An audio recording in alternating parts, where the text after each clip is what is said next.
ரமதான் வருதுன்னு சொல்லி யாருக்காவது மகிழ்ச்சி இருக்கா? கண்ணியத்துக்குரியவர்களே, ரமதானை அடைவது பாக்கியம், ரமதானை அடைவது கண்ணியம், ரமதானை அடைவது அல்லாஹ்வின் அருள். நன்மையில் விரைபவரை முன்னேறு, தீமையை செய்பவரை குறைத்துக்கொள். இது அதற்குரிய மாதம் அல்ல. நன்மையை அடையப் போகிறோம், நன்மையில் முன்னேறப் போகிறோம், நரக விடுதலையை அடையப் போகிறோம், அல்லாஹ்வுடைய அருள் கிடைக்கக்கூடிய மாதம் எமக்கு முன்னால் வருகிறது என்ற ஒரு எண்ணம் யாருக்காவது இருக்கா?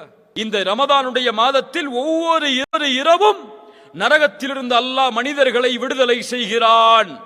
எந்த இரவெல்லாம்? கடைசி 10 இரவு மட்டுமல்ல, 23, 25, 27, 29 ஒற்றைப்படை இரவுகள் மட்டுமல்ல, ரமதானுடைய ஒவ்வொரு இரவிலும் நரகத்திலிருந்து அல்லாஹ் மனிதர்களை விடுதலை செய்கிறான்.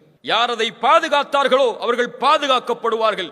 யார் வீணடித்தார்களோ அல்லாஹ் அவர்களை பாதுகாக்கட்டும், அவர்கள் வீணடிக்கப்படுவார்கள்.